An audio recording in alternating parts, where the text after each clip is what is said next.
क्या हुआ जब 14 सालों बाद जिंदा लौटा ये व्यक्ति? घर वालों ने मृत समझकर सरयू नदी में बहा दिया। आखिर कैसे हुआ ये चमत्कार और क्यों? इस घटना के पीछे का रहस्य जानकर आपके भी रोंगटे खड़े हो जाएंगे। नमस्कार दोस्तों, आप देख रहे हैं भक्ति शास्त्र यूट्यूब चैनल। अगर ये वीडियो पसंद आए तो वीडियो को लाइक, शेयर और चैनल को सब्सक्राइब करके बेल आइकन को प्रेस करना मत भूलिएगा। और एक बार सच्चे दिल से कमेंट बॉक्स में ज़रूर लिखिएगा, हर हर महादेव। इस घटना की शुरुआत होती है सन 2009 उत्तर प्रदेश के देवरिया जिले में आने वाले मोरासोव गांव से। यहाँ पर राम सुमेर यादव नाम का एक व्यक्ति रहा करते थे, जिनके बेटे अंगेश की आयु मात्र 12 वर्ष की थी। एक दिन अंगेश को अचानक सांप ने काट लिया और देखते ही देखते उसका पूरा शरीर नीला पड़ने लगा। गांव वालों ने झाड़ फूंक का सहारा लिया, लेकिन वो अंगेश को बचा नहीं पाए और उसे मृत मानकर खड़े और केले के तने के सहारे सरयू नदी में प्रवाहित कर दिया। सभी लोग यही समझते रहे कि अंगेश मर चुका है और उसे भुलाने का प्रयास कर रहे थे। अब देखते ही देखते 14 साल बीत गए और इस घटना को अब 14 साल हो चुके थे। ये घटना कुछ ही दिनों पहले घटित हुई है। बात है सन 2023 में, जहां नज़दीकी पुलिस थाने से मुरासव गांव में एक फोटो भेजा गया।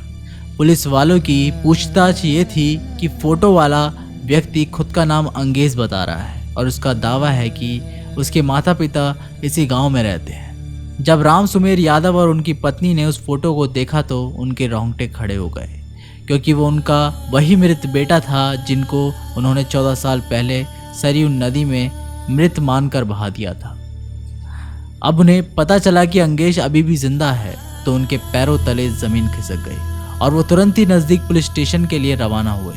बेटे अंगेश को 14 साल बाद जीवित पाकर दोनों ही बहुत ज़्यादा प्रसन्न थे और पूरा गांव खुशी के साथ झूम रहा था। लेकिन अभी भी सवाल ये उठ रहा था कि आखिर अंगेश को मृत अवस्था में सरयू नदी में बहा दिया था तो आखिर वो जिंदा कैसे बच गया?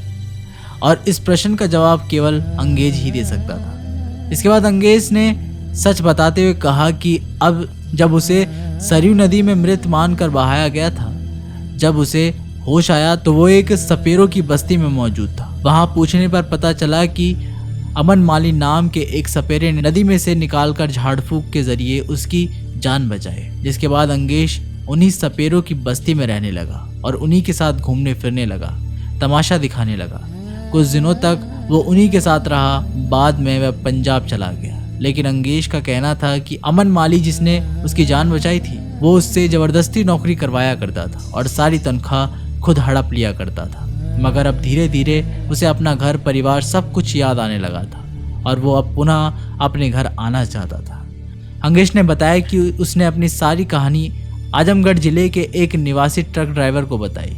उसकी बात सुनकर ट्रक ड्राइवर ने उसे आजमगढ़ पहुंचा दिया और उसी ट्रक के माध्यम से वह देवरिया जिले के पुलिस स्टेशन पहुंच गया और उस घटना के 14 साल बाद वह पुनः अपने माता पिता से मिल पाया।